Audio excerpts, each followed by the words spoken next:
Amy, let me tell you about a magical place that is so exactly designed to be enclosed space, year-round fun for the whole family that I bet you already know what I'm going to say before I even say the name. Let's say it together on three. 1, 2, 3.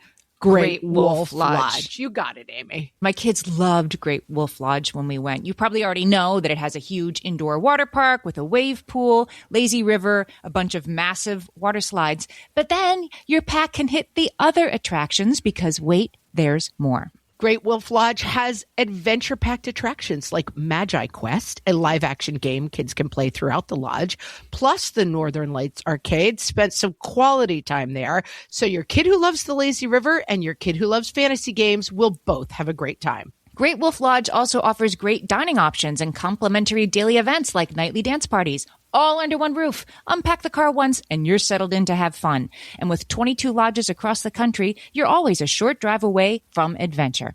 We've both had such great times at Great Wolf Lodge, so bring your pack together at a lodge near you. Learn more at greatwolf.com and strengthen the pack. Hey everyone, welcome to Fresh Take from What Fresh Hell, Laughing in the Face of Motherhood. This is Amy. Today I'm talking to Genevieve Kingston, a friend of mine who's an actor and an author and a playwright based in Brooklyn, New York. Her essay, She Put Her Unspent Love in a Cardboard Box, appeared in the New York Times Modern Love column in 2021 and quickly went viral. Her 2024 memoir, Did I Ever Tell You?, is just out in paperback. Did I Ever Tell You was a New York Times Book Review editor's choice and is currently being translated into 16 languages worldwide. It is an absolutely beautiful memoir. Genevieve, thanks for talking to me today. Thank you so much for having me. I love the podcast. Thank you. So this book, Did I Ever Tell You, is a story of both of your parents, particularly your mother, and her love for you, and her trying to prepare you as a child for something that seemed impossible to prepare for. So tell us about the story that became this book. Yeah, so my mother got sick when I was 3 years old. She had breast cancer and she passed away when I was nearly 12. But she spent some of those years, some of her time, putting together a box of gifts and letters for every one of my birthdays until I turned 30. And for things like getting my driver's license and graduating high school and getting engaged and getting married and having my first child. So she really sort of poured herself into these preparations and decided that she was so determined to sort of be more than a memory for me, but to actively participate in my life going forward. And so it was this extraordinary gift that has really carried me through my life. And now I'm 35. All of those boxes have been opened except one, which we can talk about. But it really felt like time to reflect on this enormous gift that she had given me as I grew up without her. It's an absolutely incredible story. And where did she get this idea? Was it something she had heard about, or what gave her this inspiration? You know, she always said that she got the idea from a fairy tale, actually, a Russian fairy tale called The Story of Vasilisa the Beautiful. And in the fairy tale, there's a little girl whose mother is dying, and she gives her daughter a magic doll. And she tells her that when she runs into trouble, when she has a difficult choice to make, or she sort of feels lost and uncertain in the world, that she should talk to the doll, and the doll will speak back and will give her the advice and the wisdom that she needs to know what to do. And my mom said, I wish so much that I could give you and your brother, I have an older brother who also has a box, I wish that I could give you a magic doll that could tell you what to do when you feel uncertain, because I'm so sad and sorry that I won't be there as an ally for you through your life. And so for her, this was her version of doing that, these letters that would land at different moments in our lives and hopefully help us feel supported when we didn't know what to do, because they weren't just birthday presents. They weren't just gifts. There were letters, long letters about her thoughts about what was important in life and how to navigate relationships and how to stay true to yourself. So there were these sort of incredible nuggets of wisdom that she managed to drop through my life sort of at the time I needed to hear it, because there were things that we couldn't talk about when I was a little girl that I needed to hear from her later after she was already gone. It makes me think of one of the letters that she left for you is when you got your first period as something, right? You weren't able to talk about it. You didn't even understand that as a small child. But her advice, my gosh, her advice was so good. She was such a great writer, and the advice was so clear and thoughtful In a way, I thought it was more cogent advice than a lot of us get from our parents who are there in the room with us when we get our first period, that she had the opportunity to really be thoughtful and prepare you for these special times in ways that I thought were really remarkable. I know. Yes, that was a great example of the box kind of working perfectly, working as she'd intended it. It was only about 6 months after she passed away, and I didn't feel, eager to talk to my father about it.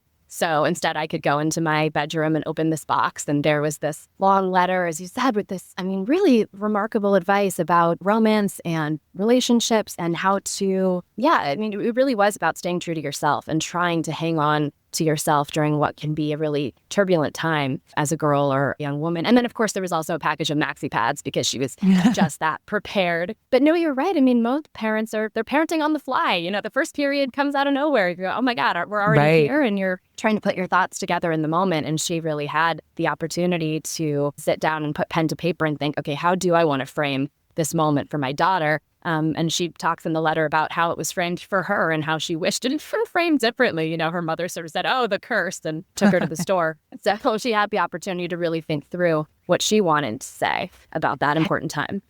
And her working on these boxes, her working on these letters for you, it was not something she hid away from you. It wasn't a great secret. She was doing this preparation in front of you, right? During the years between her diagnosis and her death. So tell us about that, what that was like to have this happening in your house. Yes, absolutely. So we had, I don't know if anyone can relate to this. We had one of those dining room tables that was like never clear. It was always covered in projects, and, you'd clear away a little space. Maybe just sit down and didn't have dinner, but we probably just ate at the counter most of the time. And for a big chunk of my childhood, I can remember at various times it being covered with these packages that she was in the process of putting together. So her papers, then her fountain pen, and all of these little boxes and these 2 chests that she was slowly filling with these packages. And it was happening right there in the open. And it was this important thing that she was so focused on. And it was clearly really important to her. And I know that she explained it to me, but I sort of didn't want to understand because I was still engaging in some childish magical thinking, well, everyone says this, but she won't really ever die. This won't really happen. And there was a part of me even that felt frustrated with the level of care and attention that she was giving to this future version of me when I was right there wanting her attention in the moment, because this was work. This was something that she would sort of say, look, I have to do this right now. We'll play later. And at the time, I even felt resentful of the boxes a little bit because I didn't yet understand what they would come to mean to me and how grateful I would be to have them. It seems to me like the act of her preparing like that, her preparing for her absence in front of you, it was in a way also preparing you for a life without her. As you're saying, a world that as a child, you're still maybe engaged in some magical thinking that you can outrun or avoid somehow. She just made it visible and brought it into your daily life in a way that I think is really remarkable. And tell us about when your grandmother died, because I thought the way that death was handled too was also very different from how most families would handle times like that. Yeah, no, it's something I think about a lot, especially since the book came out. And even since the essay, I've had the privilege of speaking to readers who have had questions about maybe they're going through something like this in their own families and they're wondering what the best way is to deal with these impossibly difficult situations. My grandmother was a wonderful woman. We were very close. We lived down the street from her, and she passed when I was 5. But I remember her very vividly. And she also died of cancer. And my mother had already been diagnosed. That was already sort of in our world and in our vocabulary. And the morning that she passed away, our mother came back from our grandmother's house and sat my brother and myself down and said, this has happened. And then she said, would you like to go see her? Would you like to go see her body before she's cremated? And she gave us the choice. And we both said that we did.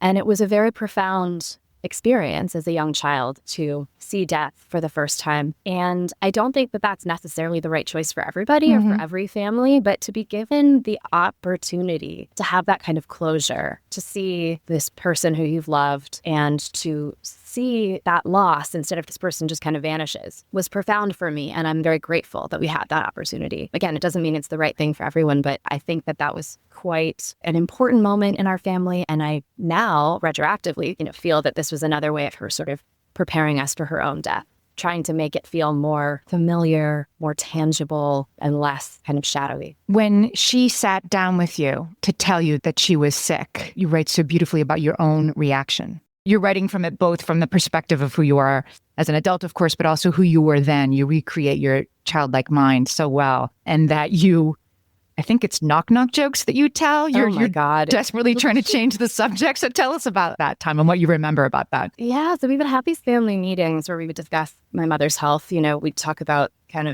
they were very open with us about the process of her illness and how things were going and what our timelines were looking like. They were really hard conversations, of course, and my brother and I reacted to them completely differently. He would sort of shut down and essentially fall asleep on the couch, just sort of opt out, kind of system overload. And I would get hyper and loud and run around and tell jokes and try to change the subject and just distract from the topic at hand because it was so difficult to hold space for this painful truth. And so it's something I do tell folks when talking to their own children about tough things, that children respond in really odd ways.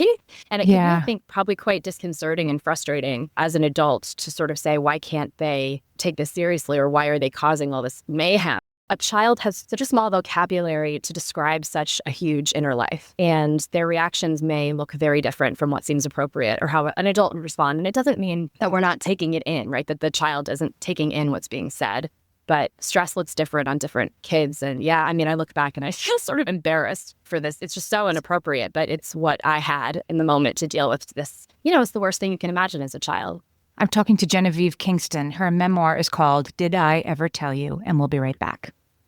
Hellions, it's time for some spring cleaning, and I don't just mean the coat closets. Doing your financial spring cleaning can actually be super easy when you let Monarch do your financial spring cleaning for you. One dashboard that gets your entire financial life organized. No more clutter, no more mess, no more logins scattered everywhere, just accounts, investments, property, and more, all in one place. Get your first year of Monarch for half off, just $50 with promo code FRESH. Monarch allows you to look not only at what you've already spent, but also to plan for the future. With Monarch, you can set savings goals, plan for big purchases, and notice spending trends before they become a problem. I can generate cash flow reports that show me what we spent this quarter, this month, what we're probably going to spend next month, and feel prepared, organized, and knowing how to plan for the future. No more surprises and a lot more clarity. Try Monarch. Use code FRESH at monarch.com to get your first year half off at just $50. That's 50% off your first year at monarch.com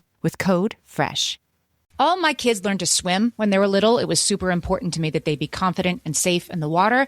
There was only one problem with that: taking them to swim lessons. The pools were freezing. There were always cranky adults doing laps right there. And it was definitely not, for any of us, what you would call fun. Amy, heard. But now there's Goldfish Swim School. Goldfish takes a really thoughtful approach to swim lessons, combining research-based teaching with a warm, kid-friendly environment that actually helps kids thrive in the water. Every detail at Goldfish is thoughtfully designed to create a golden experience, from shiver-free, warm indoor pools to comfy waiting areas for parents to professionally trained lifeguards on deck. Goldfish uses an approach called the science of swim play, which combines guided play with proven teaching techniques to help kids learn to swim, build water safety skills, and gain confidence, all at their own pace. Lessons are designed to meet kids exactly where they're at. If you've been thinking about swim lessons or just wondering where to start, this is a great opportunity. Right now, Goldfish Swim School is offering a waived membership plus your child's first lesson free at participating locations. Just visit goldfishswimschool.com/free to find a location near you and enroll using promo code FREE. That's goldfishswimschool.com/free, promo code FREE. At DSW, we ask the important questions, like, what shoes are you going to wear? Whether you're prepping for wedding season, festival season, or just planning the ultimate vacay, the right shoes can make or break an RSVP. So own the moment. You've got big plans, and we've got just the shoes. At the perfect price, of course. Get ready to get ready with Designer Shoe Warehouse. Head to your DSW store or dsw.com today and let us surprise you. Genevieve, over and over again when I was reading this memoir, I thought about, we don't talk enough about death. We've talked a little bit on this podcast about how to support kids whose parents have died, but we haven't really talked about how to support kids whose parents are dying. And in your case, that was a years-long process that your mother was given a year and then another year and then another year. And watching a parent get slowly more sick and less able to be with you, that's a whole other thing that kids need support around. And so tell us what you remember about that time, how you felt and who helped and how they did it. Well, I think that one of the greatest gifts that my mother gave me, both my parents, but in addition to this incredible box, was she really gifted me with her own female friends, her circle of friends of women. Some of them had children, many of them didn't. Some of them were married, some of them weren't. This whole sort of host of female role models who became trusted figures in my life and stayed with me long after she was gone. I sort of inherited them. And I think that that is one of the most powerful things that a parent who's dealing with illness can do for their children, is to give them other trusted adults to rely on, so that when they're, even if they're, even if they are not terminal, but when they are ill and less able to be present with their children, that there are other trusted adults who can step in and who can give that child the support and the listening ear that they might crave. Because you're in a tough spot when you're a kid who is going through something that probably maybe none of your peers have experienced, can't relate to it, and they don't have the language to help you process it. And so other adults, kind, trustworthy adults, are key. Teachers were incredible for me because I was an academic kid, but not all kids are. So, if someone has a friend who is going through this, their family's going through this, being that adult, having your home be with your kids, being another place that that kid can come to and sort of feel like they're part of a normal family for a minute is invaluable. And also, like you were saying before, the idea that they're not supposed to behave a certain way, you're not supposed to behave a certain way. It's just that, I guess it can be in the room with you, the truth of it. And then the kid can be a kid, the kid can talk about it, not talk about it.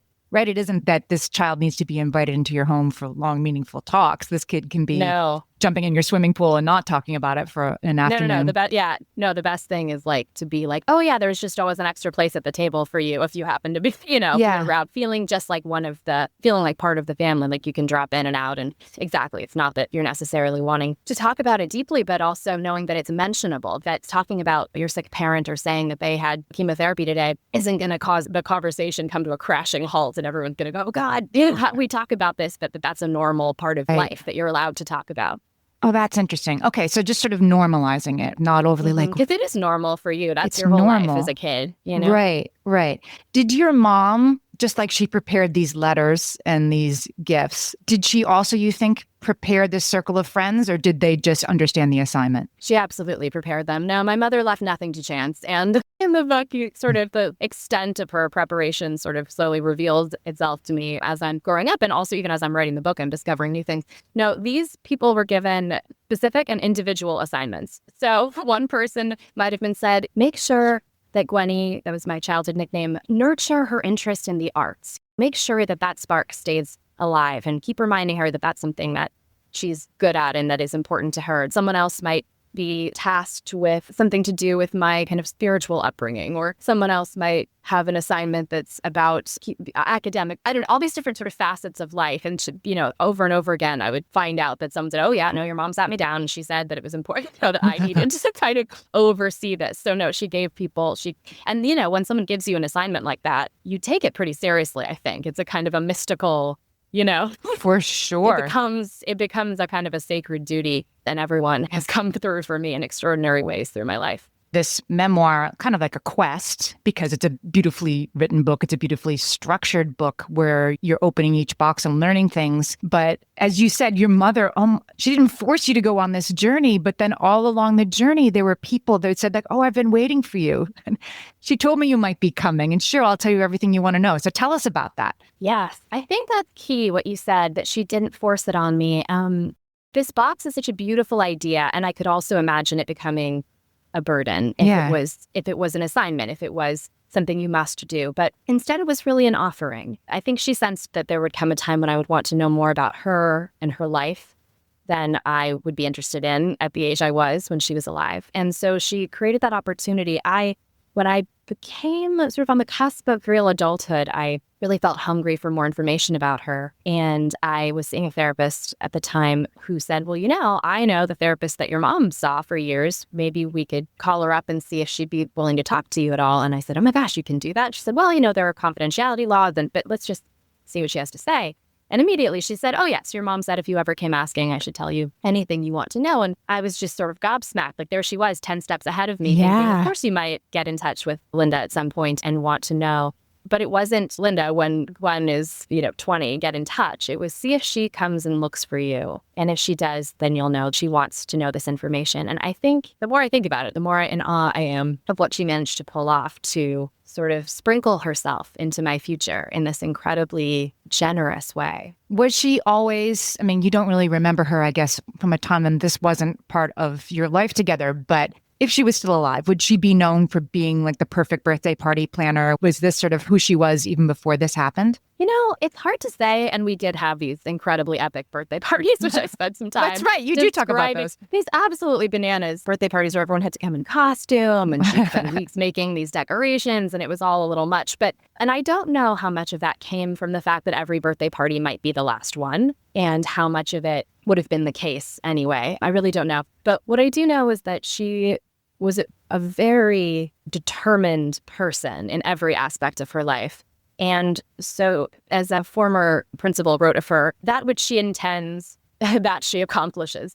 And she was this person who enacted her will upon the world pretty forcefully and successfully. And that didn't always make her an easy person. My brother and I got the softest parts of her, but people describe her as fierce, fiercely intelligent, fiercely determined, fiercely engaged with the world. She was a person of strong conviction, high standards for herself, high standards for others. She was tough, but she turned her determination onto this, I think, very worthy undertaking. And I'm so grateful for that.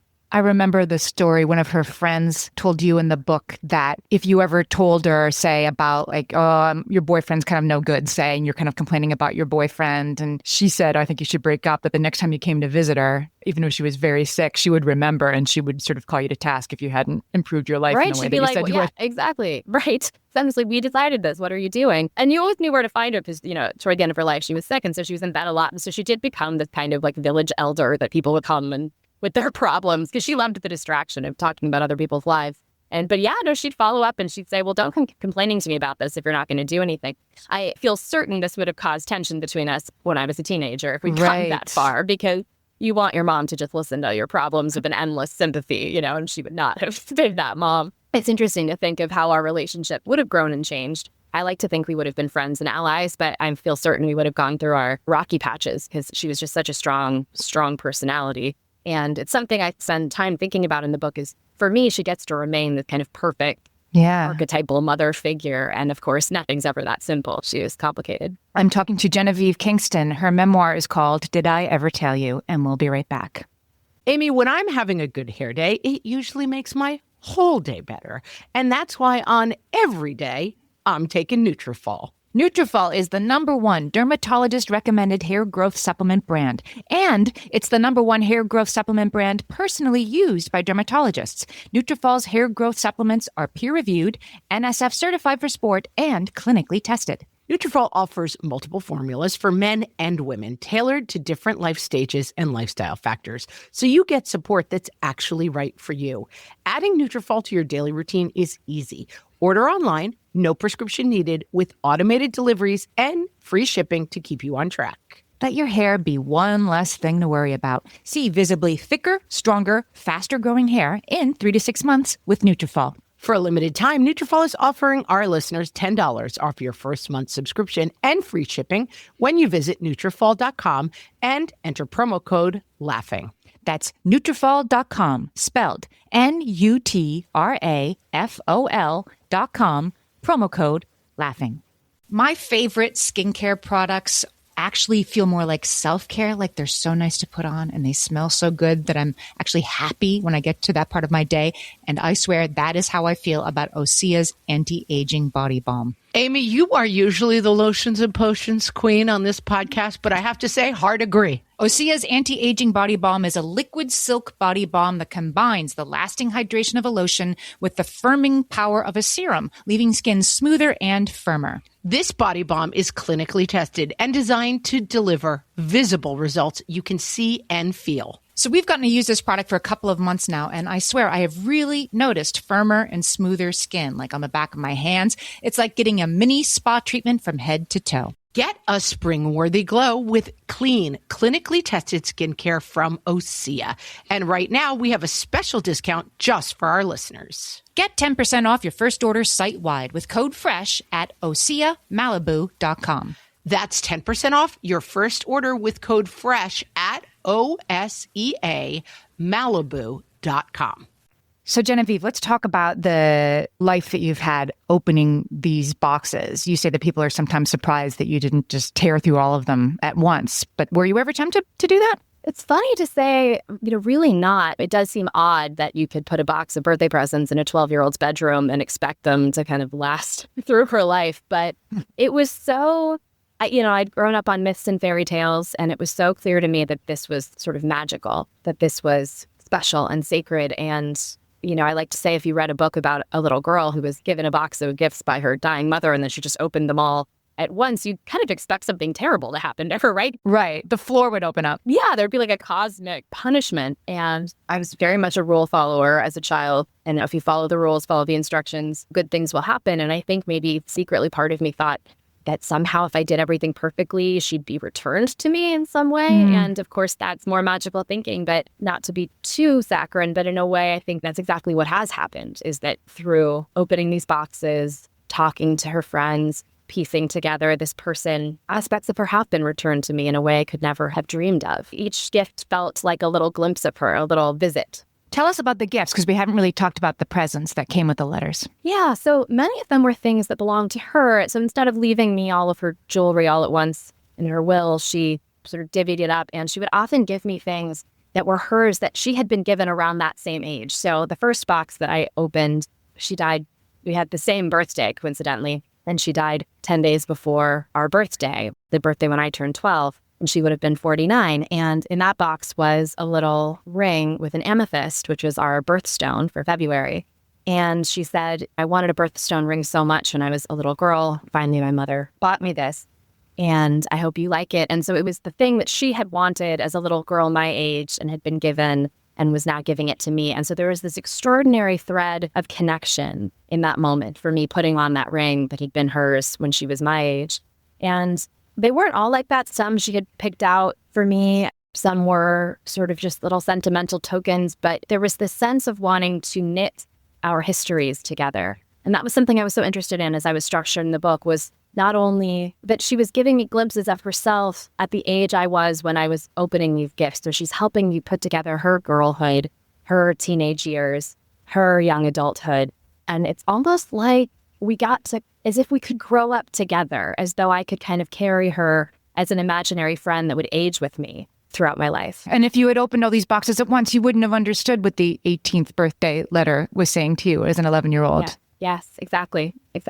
And then there were some years, I recall, that there were no notes at all. There might be a present, but there wasn't a note explaining it. Yeah, this happened twice, and it was very kind of shocking both times. And my theory is that she ran out of time. Her eyesight was really badly damaged. She had a brain tumor, and it really affected her ability to write and to read and to sew, which were sort of the things you do when you're in bed all the time.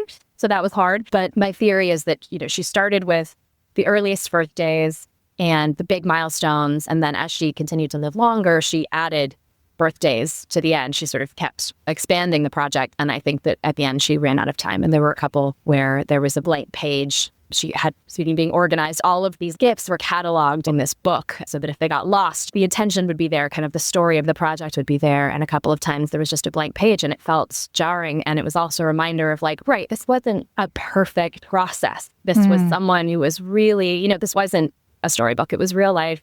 She was doing something very difficult when she was very ill, and it wasn't perfect, but it was still remarkable. It's remarkable. And how did this become a book? What is the story of that? So I've always written mostly plays. I've been a theater person for all my life. And during the pandemic, when all the theaters closed, it seemed like it might be time to try writing differently.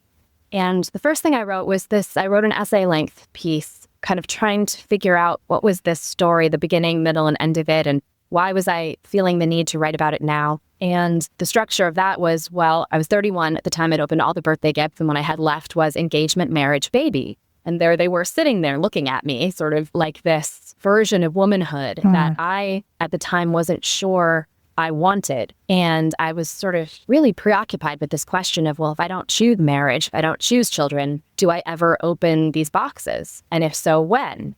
When will I be sure enough that this isn't my path, that I will open them anyway, just to finish this conversation that she and I had been having for 20 years? So that seemed like a worthwhile thing to think about. And the way to start answering that for me was to go back through all of her letters, all of the advice she'd been giving me for the last 20 years about how to be a person in the world, what kind of woman she was, what kind of woman I wanted to be. And feeling like, well, just because she chose wifehood, motherhood, that doesn't necessarily mean, and just because she packed up these boxes doesn't mean that that's the right path for me necessarily. So that was the impulse. I wrote the essay. And after it appeared in Modern Love, I had just so many folks reaching out to me saying that it had struck a chord with them and saying that this idea of having that kind of connection with someone who'd passed was so kind of this wish fulfillment. So many people wished for what I had and wanted to hear more about what that was like. And so it was clear to me that there was a book in there, and the column was the way that I could sort of proof of concept say, here's the the memoir I would write. It must be weird to hear from people that there's a wish fulfillment, that you have something they wish that they could have. Yes, no, overwhelmingly readers inform me of just how lucky I am, which is a funny thing to hear in a book about the death of both your parents. But they're right. And it's actually really nice to hear as a person who's gone through life often being told, oh, poor you, your life must be so hard. It's actually quite nice to hear people say, oh my gosh, you're so lucky. I wish I had what you had. As you approach the age that your mother was when she was diagnosed, as you entered that stage of adulthood, how has that changed your perspective on her and what she did? Yes. So I am nearing that age. I'm not quite there yet, but yes, the closer I get, the more honestly that my awe grows, because you sort of think of your parents as these just being so adult and fully realized. And the closer you get to the age they were, the more you realize that they must certainly have still been confused, flawed people fumbling around through the world, pretending like they have it all together. I mean, it's unimaginable to me to be facing down my own death at the age of 40 and thinking, how can I make this easier on my kids? How can I undo part of this tragedy that's about to befall my family? Awe is the word. Yeah. And while fighting so hard to stay, as she so clearly did. I mean, she, as I mentioned before, she kept being told she had a very short timeline that kept being extended because she was tough. Yeah, she was really, really determined. She would try anything, which led her down some interesting paths of alternative medicine, which I go into in the book. But by the end, she tried everything that they could do. She was really determined to get all the time with us that she could. And that's another thing that I think of as I'm near the age of her diagnosis. I don't know what I would do, how I would choose to fight an illness where the treatments can be so brutal. I think you probably don't know until you're in it what your choice will be. But for her, the answer was always clear that what she needed was more time with her kids, and she would take any time anyone could give her. I've been talking to author Genevieve Kingston. Her memoir is called Did I Ever Tell You? It's out in paperback. Genevieve, tell our listeners where else they can find you. I am very findable. You can find me at my website, GenevieveKingston.com. On Instagram, Genevieve_Kingston. And I'm just around. I write plays, so you can also find me at the theater a lot of the time.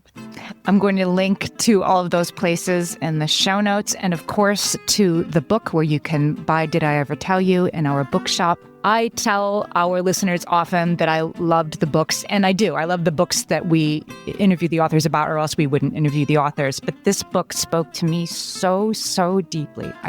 I just loved this book. Genevieve, thank you for talking to me today. Thank you so much, Amy.